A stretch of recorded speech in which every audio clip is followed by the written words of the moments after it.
Assalamualaikum warahmatullahi wabarakatuh. Perkenalkan, nama saya Mutiara Isawa. Saya dari Universitas Syah Kuala, Fakultas Hukum, Prodi Ilmu Hukum, Lating 2020. Sebelum saya memaparkan hasil kerja saya mengucapkan terima kasih kepada dosen pengasuh, yaitu kepada Ibu Khadijah Rizky Lestari yang telah memberikan ilmunya kepada saya dan kepada kawan-kawan sekalian. Baiklah, untuk mempersingkat waktu, saya akan memaparkan hasil kerja saya. Baiklah, yang pertama saya akan menjelaskan dan menguraikan tentang kedudukan pemerintah dalam bidang hukum publik dan hukum privat. Kedudukan pemerintah dalam bidang hukum publik. Hukum publik adalah hukum yang mengatur hubungan antara penguasa dengan warganya, yang di dalamnya termasuk pidana, hukum tata negara, dan hukum tata pemerintahan atau hukum administrasi negara. Dalam perspektif hukum publik, negara adalah organisasi jabatan. Di antara jabatan-jabatan kenegaraan ini ada jabatan pemerintahan. Lembaga-lembaga hukum publik itu memiliki kedudukan yang mandiri dalam statusnya sebagai badan hukum perdata. Jabatan dan pejabat diatur dan tunduk pada hukum yang berbeda. Jabatan diatur oleh hukum tata negara dan hukum administrasi negara, sedangkan pejabat diatur dan tunduk pada hukum kepegawaian. Dalam hukum administrasi negara, tindakan hukum jabatan pemerintahan dijalankan oleh pejabat pemerintah. Dengan demikian, kedudukan hukum pemerintah berdasarkan hukum publik adalah sebagai wakil dari jabatan pemerintahan. Selanjutnya, kedudukan pemerintah dalam bidang hukum privat. Hukum privat adalah hukum yang mengatur hubungan antara sesama manusia, antar satu orang dengan orang lain, dengan menitik beratkan pada kepentingan perorangan, dan mengatur tentang hubungan antara individu dalam memenuhi kebutuhan hidupnya. Dalam perspektif hukum perdata, negara, provinsi, kabupaten, dan lain-lainnya itu disebut sebagai badan hukum publik. Ketika pemerintah bertindak dalam lapangan keperdataan dan tunduk pada peraturan hukum perdata, pemerintah bertindak sebagai wakil dari badan hukum, bukan wakil dari jabatan. Tindakan hukum pemerintah di bidang keperdataan ini adalah sebagai wakil dari badan hukum yang tunduk dan diatur dengan hukum perdata. Dengan demikian, kedudukan pemerintah dalam hukum privat adalah sebagai wakil dari badan hukum keperdataan. Selanjutnya, yang B, saya akan menjelaskan tentang macam-macam jabatan pemerintahan. Yang pertama yaitu jabatan administrasi.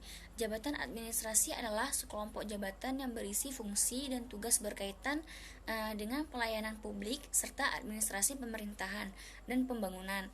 Jabatan administrasi terdiri dari yang pertama jabatan administrator, jabatan pengawas, yang ketiga jabatan pelaksana. Selanjutnya yang kedua yaitu jabatan fungsional. Jabatan fungsional adalah sekelompok jabatan yang berisi fungsi dan tugas berkaitan dengan pelayanan fungsional yang berdasarkan pada keahlian dan keterampilan tertentu. Jabatan fungsional ini dalam ASN terdiri dari dua jabatan, yaitu jabatan fungsional keahlian dan jabatan fungsional keterampilan. Dengan rinciannya masing-masing, jabatan ini yaitu jabatan fungsional yang pertama, jabatan fungsional keahlian, yaitu ahli utama, ahli muda, ahli media, dan ahli utama. Jabatan fungsional keterampilan yaitu pemula, terampil, mahir, dan penyelia. Dan yang ketiga yaitu jabatan pimpinan tinggi. Jabatan pimpinan tinggi adalah sekelompok jabatan tertinggi pada instansi dan perwakilan. Jabatan pimpinan tinggi ini terdiri dari pejabat struktural tertinggi, staf ahli analis kebijakan, dan pejabat lainnya yang ditetapkan dengan peraturan pemerintah. Jabatan eksekutif senior berfungsi memimpin dan mendorong setiap pegawai ASN pada instansi dan perwakilan melalui yang pertama kepeloporian dalam bidang keahlian profesional, analisis dan rekomendasi kebijakan, dan kepemimpinan manajemen. Yang kedua mengembangkan instansi lainnya, dan yang ketiga keteladanan dalam mengamalkan nilai-nilai dasar ASN dan melaksanakan kode etik ASN. Baiklah, selanjutnya saya akan menjelaskan poin yang C, yaitu tentang cara pemerintah memperoleh wewenang, perbedaan dari masing-masing peroleh wewenang tersebut, dan contohnya. Pemerintah memperoleh wewenang melalui 3 cara, yaitu atribusi, delegasi, dan mandat. Atribusi adalah pemberian wewenang pemerintahan oleh pembuat undang-undang kepada organ pemerintahan. Yang kedua, delegasi. Delegasi adalah pelimpahan wewenang pemerintahan dari satu organ pemerintahan kepada organ pemerintahan yang lainnya. Yang ketiga, mandat. Mandat adalah terjadi ketika organ pemerintahan mengizinkan kewenangannya dijalankan oleh organ lain atas namanya. Cara perolehannya yaitu atribusi dengan perundang-undangan, delegasi dengan pelimpahan, dan mandat dengan pelimpahan juga. Atribusi berkenaan dengan penyerahan wewenang baru, sedangkan delegasi menyangkut pelimpahan wewenang yang telah ada oleh organ yang telah memperoleh wewenang secara atributif kepada organ lain. Jadi delegasi secara logis selalu didahului oleh atribusi. Pada mandat tidak dibicarakan penyerahan wewenang, tidak pula pelimpahan wewenang. Dalam hal mandat tidak terjadi perubahan wewenang apapun, setidaknya dalam arti yuridis formal. Atribusi dalam pembentukan peraturan perundang-undangan adalah bentuk kewenangan yang didasarkan atau diberikan oleh Undang-Undang Dasar atau undang-undang kepada suatu lembaga negara atau pemerintahan. Kewenangan tersebut terus-menerus dan dapat dilaksanakan atas prakarsa sendiri setiap waktu diperlukan sesuai dengan batas-batas yang diberikan. Contohnya itu kewenangan yang dimiliki oleh pemerintah daerah dalam melaksanakan penyelenggaraan pelayanan kepada masyarakat. Selanjutnya, delegasi. Bentuknya itu kewenangan yang dilimpahkan untuk membuat peraturan oleh peraturan perundang-undangan yang lebih tinggi kepada peraturan perundang-undangan yang lebih rendah, baik dinyatakan secara tegas maupun tidak. Bentuk kewenangan ini tidak diberikan sebagaimana pada atribusi, melainkan diwakilkan. Contohnya tuh pemberian kewenangan dari kepala daerah kepada kepala dinas atau camat dalam melaksanakan pelayanan kepada masyarakat. Selanjutnya itu mandat. Mandat itu adalah pelimpahan dalam hubungan rutin atasan bawahan, hal yang biasa kecuali yang dilarang dalam undang-undang. Sehingga contohnya itu ketika kepala daerah memerintahkan bawahannya itu mengeluarkan uang daerah untuk suatu kepentingan, maka konsekuensi tanggung jawab dan tanggung gugatnya itu tetap pada pemberi mandat atau kepala daerah. Baiklah, selanjutnya saya akan menjelaskan poin D, yaitu tentang asas-asas umum pemerintahan yang baik. Terlebih dahulu kita harus mengetahui apa itu asas-asas umum pemerintahan yang baik. AAUPB merupakan konsep terbuka yang disesuaikan dengan ruang dan waktu di mana konsep itu berada. Berdasarkan penelitiannya, Jazim Hamidi menemukan pengertian AAUPB sebagai berikut. Yang A, AAUPB merupakan nilai-nilai etik yang hidup dan berkembang dalam lingkungan hukum administrasi negara. Yang B, AAUPB berfungsi sebagai pegangan bagi pejabat administrasi negara dalam menjalankan fungsinya, merupakan alat uji bagi hakim administrasi dalam menilai tindakan administrasi negara yang berwujud penetapan atau basicking, dan sebagai dasar penggugatan sebagai pihak penggugat. Yang C, sebagian besar dari AAUPB masih merupakan asas-asas yang tidak tertulis, masih abstrak dan dapat digali dalam praktek kehidupan di masyarakat. Yang D, sebagian asas yang lain sudah menjadi kaidah hukum tertulis dan terpencar dalam berbagai peraturan hukum positif. Selanjutnya ada beberapa macam asas-asas umum pemerintahan yang baik, yaitu sebagai berikut. Yang pertama, asas kepastian hukum, yaitu asas dalam negara hukum yang mengutamakan landasan peraturan perundang-undangan, kepatutan dan keadilan dalam setiap kebijakan penyelenggaraan negara. Yang kedua, asas kemanfaatan, yaitu unsur kemanfaatan yang harus diperhatikan secara seimbang dan adil antara berbagai kepentingan. Yang ketiga, asas ketidakberpihakan, yaitu asas yang mewajibkan badan dan atau pejabat pemerintahan dalam menetapkan dan atau melakukan keputusan atau tindakan dengan mempertimbangkan kepentingan para pihak secara keseluruhan dan tidak diskriminatif. Yang keempat, asas kecermatan, yaitu asas yang mengandung arti bahwa suatu keputusan dan atau tindakan harus didasarkan pada informasi dan dokumen yang lengkap untuk mendukung legalitas penetapan dan atau pelaksanaan keputusan. atau tindakan, sehingga keputusan dan atau tindakan yang bersangkutan dipersiapkan dengan cermat sebelum keputusan dan atau tindakan tersebut ditetapkan dan atau dilakukan. Yang kelima, asas tidak menyalahgunakan wewenang, yaitu asas yang mewajibkan setiap badan dan atau pejabat pemerintahan tidak menggunakan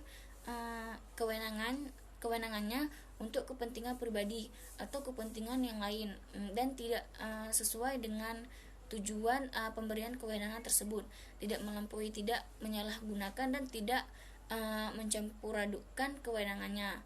Yang keenam, asas keterbukaan, yaitu asas yang melayani masyarakat untuk mendapatkan akses dan memperoleh informasi yang benar, jujur, tidak diskriminatif dalam penyelenggaraan pemerintahan dengan tetap memperhatikan perlindungan atas hak asasi pribadi, golongan, dan rahasia negara. Yang ketujuh, asas kepentingan umum, yaitu asas yang mendahulukan kesejahteraan dan kemanfaatan umum dengan cara yang aspiratif, akomodatif, selektif, dan tidak diskriminatif. Yang kedelapan itu asas pelayanan yang baik, yaitu asas yang memberikan pelayanan yang tepat, waktu, prosedur, biayanya itu jelas sesuai dengan standar pelayanannya tuh, dan ketentuannya itu sesuai dengan peraturan perundang-undangan.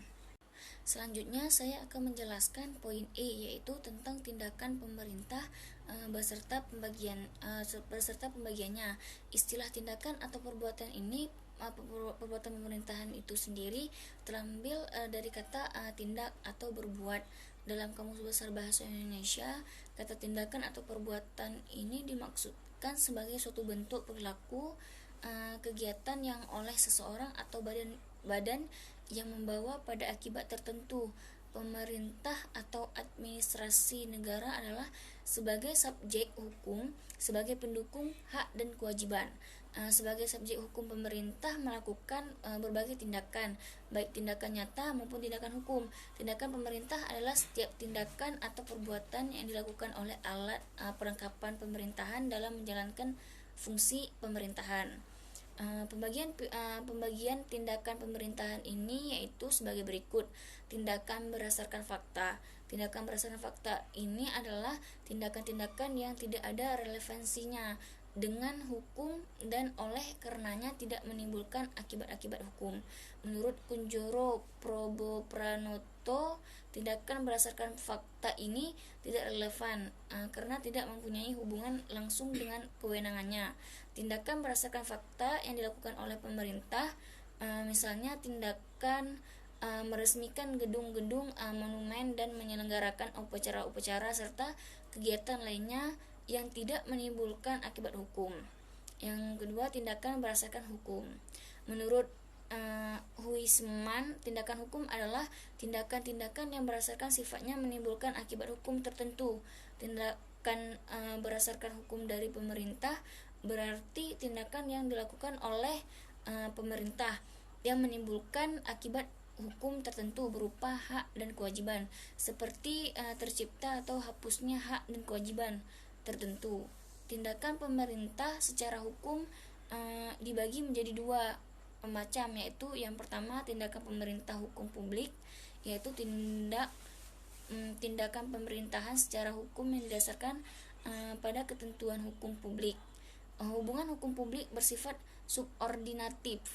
Maksudnya yaitu di satu pihak pemerintah dilekati dengan kekuasaan publik, di pihak lain warga negara tidak dilekati dengan kekuasaan yang sama, sehingga tindak hukum pemerintahan dalam hal hukum publik tetap mengikat warga atau anggota masyarakat meskipun warga atau anggota masyarakat tersebut tidak mengetahui dan tidak menginginkannya.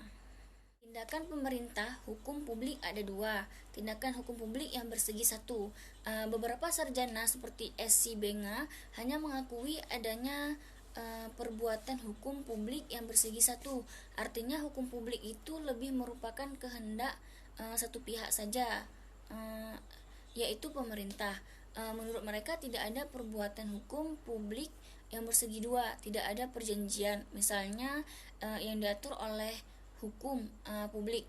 Jika ada perjanjian dengan pihak swasta, maka perjanjian itu menggunakan hukum privat. Karena itu merupakan perbuatan hukum bersegi dua, karena dilakukan oleh kehendak kedua belah pihak dengan sukarela. Itulah tidak ada perjanjian hukum publik, karena hubungan hukum yang diatur hukum publik hanya berasal dari satu pihak saja, yakni pemerintah, dengan cara menentukannya dengan kehendaknya sendiri. Yang kedua, tindakan hukum publik yang bersegi dua. Van der Pot, Kranenberg, Fechting, Wierda, dan Donner mengakui adanya hukum publik yang bersegi dua atau adanya perjanjian menurut hukum publik.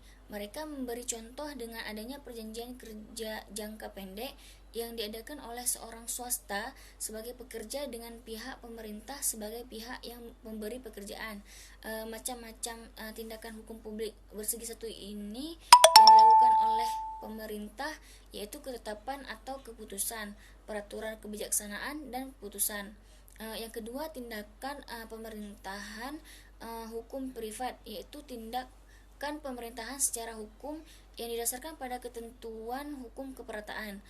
Dalam hal ini, hubungan hukum perdata bersifat sejajar, sehingga antara pihak pemerintah dengan warga negara yang lain mempunyai kedudukan yang sama. Dalam tindakan hukum perdata, seseorang dibebani dengan hak dan kewajiban akibat tindakan yang dikehendaki sendiri. Baiklah, pada nomor kedua ini saya akan menjelaskan dan memberikan contoh tentang keputusan pemerintah.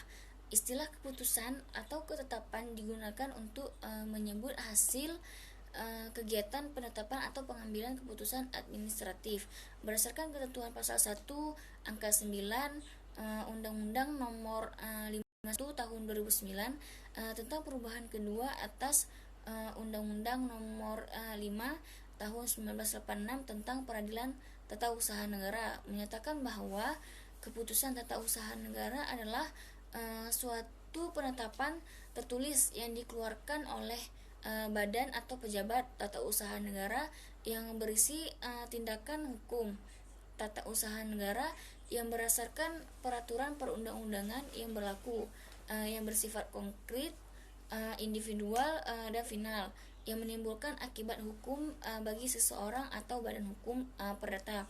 Contohnya, keputusan pemberian izin mendirikan bangunan atau IMB untuk si A. Selanjutnya, poin B, saya akan menjelaskan dan memberikan contoh tentang peraturan kebijaksanaan. Peraturan kebijaksanaan ini adalah peraturan umum yang dikeluarkan oleh instansi pemerintahan berkenaan dengan pelaksanaan wewenang pemerintahan terhadap warga negara atau terhadap instansi pemerintahan yang lain. Dan pembuatan peraturan tersebut tidak memiliki dasar yang tegas dalam undang-undang dasar dan undang-undang formal, baik secara langsung maupun tidak langsung. Contohnya, peraturan yang dibuat oleh pemerintah tentang COVID-19 yang terjadi saat ini, yaitu peraturan untuk menjaga jarak, memakai masker, dan lain-lain. Selanjutnya, poin perbedaan peraturan kebijaksanaan dengan undang-undang. Peraturan kebijaksanaan ini digunakan atau dibuat dalam keadaan khusus atau mendesak, sedangkan undang-undang sudah tertulis dan sudah terdapat peraturan-peraturan yang sudah lama dibuat. Contohnya peraturan perundang-undangan di Indonesia yang pertama ialah TAP MPR RI nomor 11 MPR RI tahun 1998 tentang penyelenggaraan negara yang bebas, bersih, dan aman dari korupsi, kolusi, dan nepotisme atau KKN. Ketetapan MPR ini dibuat dalam rangka melindungi negara ini dari KKN.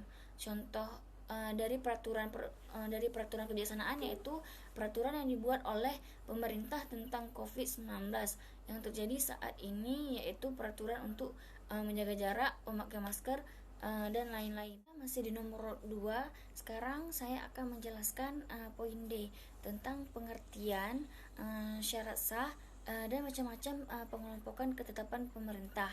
Berdasarkan ketentuan pasal 1 angka 9 Undang-Undang nomor 51 tahun 2009 tentang perubahan kedua atas Undang-Undang Nomor 5 Tahun 1986 tentang Peradilan Tata Usaha Negara menyatakan bahwa keputusan tata usaha negara adalah suatu penetapan tertulis yang dikeluarkan oleh badan atau pejabat tata usaha negara yang berisi tindakan hukum tata usaha negara yang berdasarkan peraturan perundang-undangan yang berlaku, yang bersifat konkret, individual, dan final, yang menimbulkan akibat hukum bagi seseorang atau badan hukum perdata. Selanjutnya, syarat sah katun. Syarat sah katun itu ada dua, yaitu yang pertama syarat material, meliputi alat pemerintahan yang membuat keputusan harus berwenang atau berhak. Yang kedua, dalam kehendak alat pemerintahan yang membuat keputusan tidak boleh ada kekurangan yuridis. Yang ketiga, keputusan harus diberi bentuk yang ditetapkan dalam peraturan yang menjadi dasarnya, dan pembuatnya harus juga memperhatikan prosedur membuat keputusan bila mana prosedur itu ditetapkan dengan tegas dalam peraturan itu. Yang keempat, isi dan tujuan keputusan itu harus sesuai dengan isi dan tujuan yang hendak dicapai. Yang kedua, yaitu syarat formil, meliputi syarat-syarat yang ditentukan berhubungan dengan persiapan dibuatnya keputusan dan berhubungan dengan cara dibuatnya keputusan harus dipenuhi. Yang kedua, harus diberi bentuk yang telah ditentukan. Yang ketiga, syarat-syarat berhubungan dengan pelaksanaan keputusan itu dipenuhi. Yang keempat, jangka waktu harus ditentukan antara timbulnya hak-hak yang menyebabkan dibuatnya dan diumumkannya keputusan itu dan tidak boleh dilupakan. Yang kelima, ditandatangani oleh pejabat pemerintahan yang berwenang membuat keputusan. Selanjutnya, macam-macam pengelompokan katun, keputusan deklaratoir dan keputusan konstitutif. Keputusan deklaratoir adalah keputusan yang tidak mengubah hak dan kewajiban yang telah ada, tetapi sekedar menyatakan kembali hak dan kewajiban tersebut atau suatu hubungan hukum. Sedangkan keputusan konstitutif adalah keputusan yang melahirkan atau menghapuskan suatu hubungan hukum atau menimbulkan hak tertentu yang sebelumnya tidak dipunyai oleh seseorang yang namanya tercantum dalam keputusan tersebut. Yang kedua, keputusan yang menguntungkan dan keputusan yang memberi beban. Keputusan yang menguntungkan adalah keputusan yang memberi hak-hak yang bersifat menguntungkan bagi seseorang yang namanya tercantum dalam keputusan tersebut. Sedangkan keputusan yang memberi beban ini adalah keputusan yang menimbulkan kewajiban yang sebelumnya tidak ada. Yang ketiga, keputusan kilat dan keputusan permanen. Keputusan kilat ini adalah keputusan yang hanya berlaku sekali atau keputusan sebentar selalu. Sedangkan keputusan permanen adalah keputusan yang memiliki masa berlaku relatif lama atau menyangkut suatu keadaan yang berjalan lama. Yang keempat, keputusan bebas dan keputusan terikat. Keputusan bebas ini yaitu keputusan yang didasarkan pada kewenangan bebas atau kebebasan bertindak yang dimiliki alat perlengkapan pemerintahan, baik dalam bentuk kebebasan kebijaksanaan maupun kebebasan interpretasi. Keputusan terikat adalah keputusan yang didasarkan pada kewenangan pemerintahan yang bersifat terikat, yakni didasarkan pada ketentuan yang sudah ada. Yang kelima, keputusan perorangan dan keputusan kebendaan. Keputusan perorangan ini adalah keputusan yang diterbitkan berkaitan dengan kualitas pribadi seseorang. Sedangkan keputusan kebendaan ini adalah keputusan yang terbitkan berkaitan dengan kualitas suatu benda. Yang keenam, keputusan positif dan keputusan negatif. Keputusan positif ini adalah keputusan yang menimbulkan hak dan kewajiban bagi yang dikenai keputusan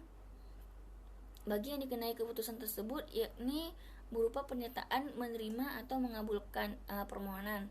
Sedangkan keputusan negatif adalah keputusan yang tidak menimbulkan perubahan hak dan kewajiban yang telah ada, yakni berupa pernyataan tidak berkuasa, berupa pernyataan yang tidak berkuasa, tidak menerima atau menolak permohonan. Selanjutnya nomor 3 poin A.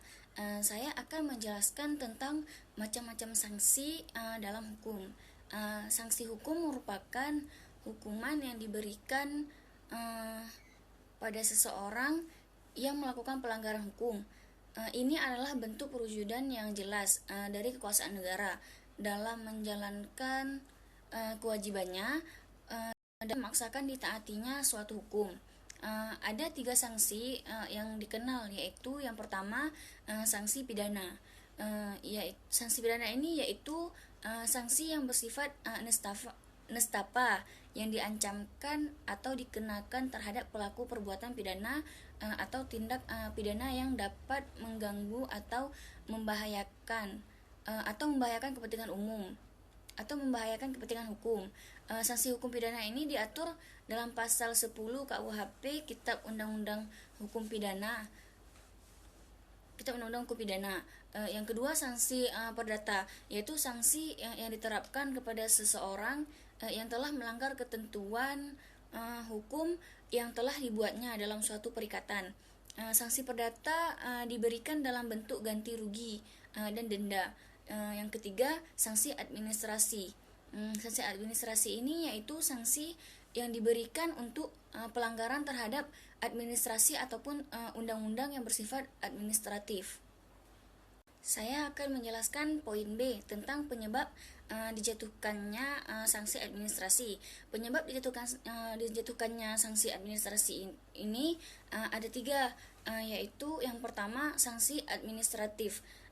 Sanksi administratif ringan dikenakan kepada pejabat pemerintahan yang tidak menggunakan wewenang berdasarkan peraturan perundang-undangan atau asas umum pemerintahan yang baik AAUPB. Yang kedua sanksi administratif. Yang kedua sanksi administratif sedang diberikan kepada pejabat pemerintahan apabila tidak melaksanakan keputusan dan atau tindakan yang sah dan keputusan yang telah dinyatakan tidak sah atau dibatalkan oleh pengadilan atau pejabat yang bersangkutan atau atasan yang bersangkutan. Dan yang ketiga sanksi administratif berat. Sanksi ini diberikan kepada pejabat pemerintahan apabila menyalahgunakan wewenang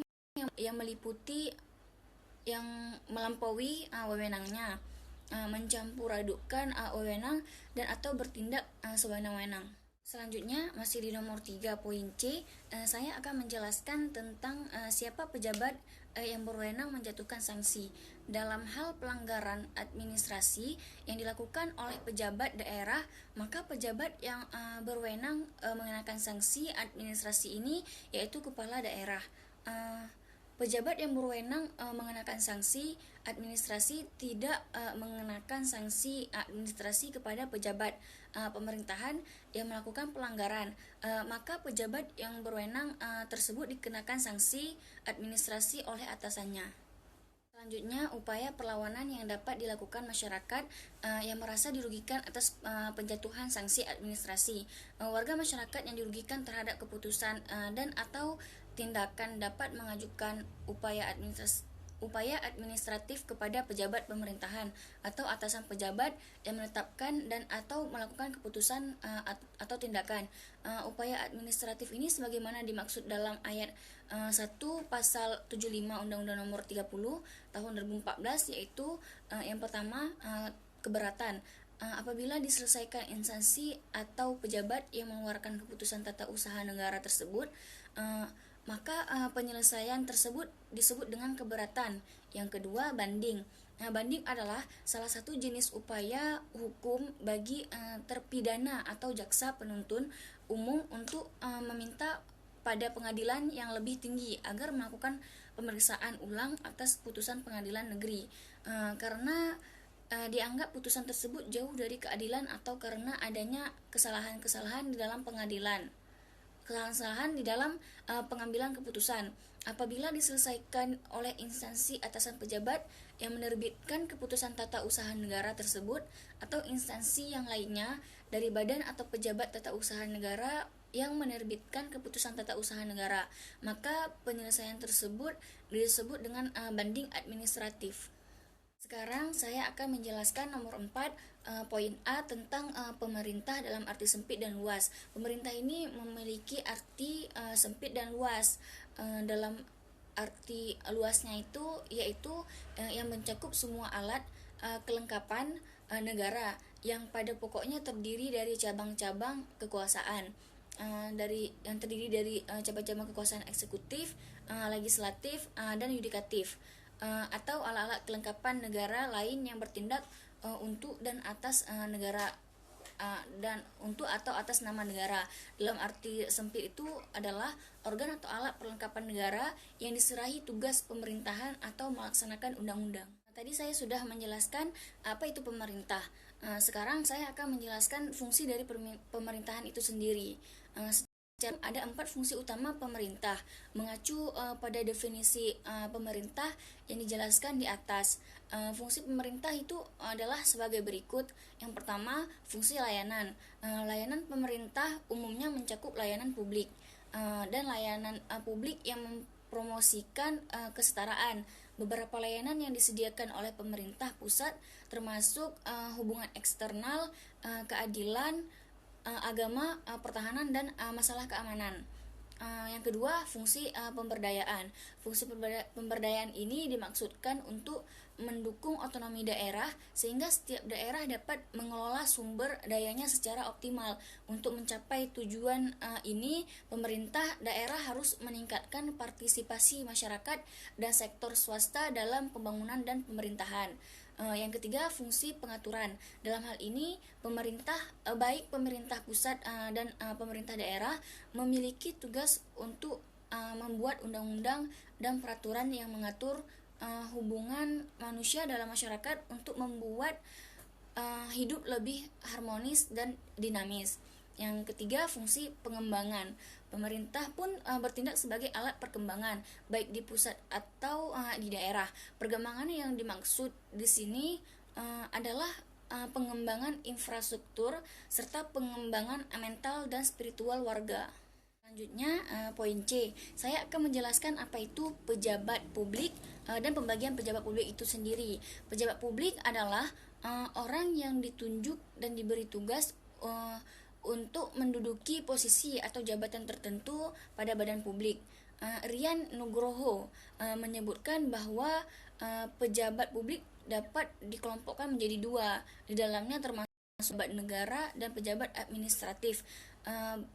Ini adalah penjelasannya. Pejabat negara itu yaitu pejabat legislatif, yaitu dan anggota MPR, DPR, DPD, dan DPRD. Yang kedua, pejabat yudikatif, yaitu pimpinan Mahkamah Agung, Mahkamah Konstitusi, dan Komisi Yudisial. Yang ketiga, pejabat eksekutif, yaitu presiden dan wakil presiden, menteri dan pejabat pemerintah setingkat menteri, gubernur dan wakil gubernur, duta besar, bupati atau wakil bupati, dan wakil kota atau wakil wali kota. Pejabat pimpinan badan pemeriksaan keuangan. Yang keempat, pejabat lembaga publik semi negara, termasuk antaranya lembaga Komisi Pemberantasan Korupsi atau KPK, Komisi Nasional Hak Asasi Manusia, Komisi Perlindungan Persaingan Usaha, hingga badan-badan regulator infrastruktur publik seperti Badan Regulator Telekomunikasi Indonesia dan Badan regulator air minum PAM Jakarta. Pejabat administratif yaitu pejabat struktural pusat atau eselon 1 dan 2. Yang kedua pejabat struktural daerah provinsi atau eselon 1 dan 2. Pejabat struktural daerah kabupaten atau kota atau eselon 2 dan 3. Para pejabat hubungan masyarakat pemerintah, pejabat pimpinan pelaksana tingkat bawah atau camat, kepala desa atau lurah. Selanjutnya pada poin D ini saya akan menjelaskan secara khusus tentang ombudsman. Di antaranya yaitu pengertian, asas-asas, tugas dan fungsi ombudsman itu sendiri. Pengertian ombudsman yaitu ombudsman adalah lembaga negara yang mempunyai kewenangan mengawasi penyelenggaraan pelayanan publik baik yang diselenggarakan oleh penyelenggara negara dan pemerintahan, termasuk yang diselenggarakan oleh badan usaha milik negara, badan usaha milik daerah, dan badan hukum milik negara, serta badan swasta atau perseorangan yang diberi tugas menyelenggarakan pelayanan publik tertentu yang sebagian atau seluruh dananya itu bersumber dari anggaran pendapatan dan belanja negara dan atau anggaran pendapatan dan belanja daerah. Asas-asasnya ombudsman itu yang pertama kepatutan, maksudnya yaitu ukuran tentang hubungan yang ditentukan oleh rasa keadilan masyarakat. Asas kepatutan ini menekankan jika dalam perjanjian harus berdasarkan hal-hal yang wajar dan tidak dibuat-buat. Yang kedua keadilan, maksudnya yaitu asas keadilan ini menuntut tindakan secara proporsional, sesuai, seimbang dan selaras dengan hak setiap orang. Yang ketiga non diskriminasi, maksudnya yaitu bahwa tidak seorang pun dapat meniadakan hak asasi orang lain karena faktor-faktor luar, misalnya ras, warna kulit, jenis kelamin, bahasa, agama, politik dan pandangan lainnya. Yang keempat tidak memihak, maksudnya yaitu sesuatu asas yang mewajibkan badan ataupun pejabat pemerintahan dalam menetapkan dan juga membuat keputusan atau tindakan dengan mempertimbangkan suatu kepentingan para pihak secara keseluruhan, serta tidak diskriminatif. Yang kelima akuntabilitas, maksudnya yaitu asas yang menentukan bahwa setiap kegiatan dan hasil akhir dari kegiatan penyelenggara negara harus dapat dipertanggungjawabkan kepada masyarakat atau rakyat sebagai pemegang kedaulatan tertinggi negara sesuai dengan ketentuan peraturan perundang-undangan yang berlaku. Yang keenam, keseimbangan.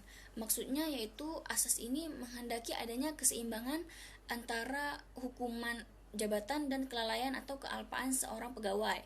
Yang ketujuh, keterbukaan. Maksudnya yaitu asas yang membuka diri terhadap hak masyarakat untuk memperoleh informasi yang benar, jujur dan tidak diskriminatif mengenai penyelenggaraan negara dengan tetap memperhatikan perlindungan atas hak asasi pribadi, golongan, rahasia negara. Yang ke-8, kerahasiaan. Maksudnya yaitu asas yang menuntut dirahasiakannya segenap data yang menjadi sasaran layanan, yaitu data atau keterangan yang tidak boleh dan tidak layak diketahui orang lain dan bersifat rahasia. Selanjutnya tugas ombudsman. Yang pertama menerima laporan atas dugaan maladministrasi dalam penyelenggaraan pelayanan publik. Maksudnya yaitu setiap warga negara Indonesia atau penduduk berhak menyampaikan laporan kepada ombudsman dan dalam penyampaian laporan tersebut tidak dipungut biaya atau imbalan dalam bentuk apapun. Yang kedua, melakukan pemeriksaan substansi atas laporan. Jadi setelah dilaporkan permasalahan yang ada, maka akan dilakukan pemeriksaan substansi yang dilaporkan sebelum melakukan tindakan lanjut. Yang ketiga, melakukan koordinasi dan kerjasama dengan lembaga negara atau lembaga pemerintahan lainnya, serta lembaga kemasyarakatan dan perseorangan. Setelah melakukan pemeriksaan tersebut, maka selanjutnya melakukan koordinasi dan kerjasama dengan lembaga-lembaga lainnya agar suatu permasalahan tersebut cepat diatasi. Yang keempat, membangun jaringan kerja. Jaringan kerja ini sangat penting dalam mencapai tujuan lembaga ombudsman dan juga untuk mengefektifkan penanganan laporan pengaduan masyarakat. Yang 5. Melakukan upaya pencegahan maladministrasi dalam penyelenggaraan pelayanan publik, yaitu mencari solusi untuk mencegah terjadinya maladministrasi dalam penyelenggaraan publik. Yang keenam, melakukan tugas lain yang diberikan oleh undang-undang dan banyak lagi tugas-tugas ombudsman yang lainnya. Selanjutnya, fungsi ombudsman. Ombudsman ini berfungsi mengawasi penyelenggaraan pelayanan publik yang diselenggarakan oleh penyelenggara negara dan pemerintahan baik di pusat maupun di daerah, termasuk yang diselenggarakan oleh badan usaha milik negara, badan usaha milik daerah, dan badan hukum milik negara, serta badan swasta atau perseorangan. Badan swasta atau perseorangan yang diberi tugas menyelenggarakan pelayanan publik tertentu. Sekarang saya akan menjelaskan tentang perbuatan melawan hukum oleh penguasa dan kebijakan penguasa seperti apa yang dapat dan tidak dapat digugat. Dalam Kitab Undang-Undang Hukum Perdata pasal 1365 disebutkan bahwa tiap perbuatan yang melanggar hukum dan membawa kerugian kepada orang lain mewajibkan orang yang menimbulkan kerugian tersebut itu karena kesalahannya itu untuk mengganti kerugian tersebut. Jadi dapat disimpulkan bahwa perbuatan melawan hukum adalah suatu tindakan yang melanggar hukum, melanggar hak orang lain yang dijamin hukum, bertentangan dengan norma di masyarakat yang melindungi hak orang lain dan mengakibatkan kerugian bagi orang lain.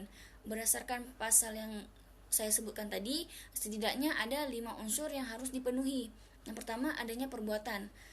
Perbuatan tersebut dilakukan secara aktif atau pasif untuk berbuat sesuatu. Yang kedua, perbuatan tersebut melawan hukum. Perbuatan melawan hukum tersebut diartikan menurut pengertian setelah tahun 1919, yaitu dalam arti yang seluas-luasnya yang meliputi satu, perbuatan yang melanggar peraturan perundang-undangan yang berlaku. Yang kedua, yang melanggar hak orang lain yang dijamin oleh hukum. Yang ketiga, perbuatan yang bertentangan dengan kewajiban hukum si pelaku. Yang keempat, perbuatan yang bertentangan dengan kesusilaan. Yang kelima, perbuatan yang bertentangan dengan sikap yang baik dalam bermasyarakat untuk memperhatikan kepentingan orang lain. Selanjutnya, adanya kerugian baik secara kerugian material maupun kerugian imaterial. Yang selanjutnya, adanya kesalahan suatu perbuatan dapat dianggap mengandung unsur kesalahan sehingga dapat dikenakan tanggung jawab secara hukum apabila menemui unsur-unsur, ada unsur kesengajaan, ada unsur kelalaian atau kealpaan, tidak ada alasan pembenar atau pemaaf, selanjutnya adanya hubungan sebab akibat atau kausalitas antara perbuatan melawan hukum dengan akibat ditimbulkan, baik hubungan sebab akibat yang faktual maupun sebab akibat kira-kira. Nah, kelima unsur ini pada dasarnya bersifat kumulatif. Kumulatif itu artinya bahwa keberlakuan pasal ini dapat dikenakan kepada penguasa apabila semua unsur-unsur tersebut terpenuhi, sehingga jika satu unsur saja tidak terpenuhi, maka akan menyebabkan penguasa itu tidak bisa dijerat atau dijatuhi dengan pasal ini. Namun apabila terjadi perbuatan yang telah memenuhi unsur-unsur tersebut, maka pihak yang dirugikan baik secara individu ataupun melalui netizen lawsuit dapat mengajukan gugatan ke ranah peradilan umum dan tata usaha negara dengan tuntutan ganti rugi baik berupa uang, barang maupun pemulihan keadaan semula. Peraturan perundang-undangan tidak mengatur secara spesifik kebijakan atau PMH oleh penguasa apa saja yang bisa digugat ke peradilan umum atau pengadilan negeri. Tetapi selain peradilan umum, PMH oleh penguasa bisa juga digugat ke petun. Kebijakan penguasa apa saja yang bisa digugat ke petun ini, yaitu keputusan pejabat tata usaha negara yang bersifat konkret, individual, dan final.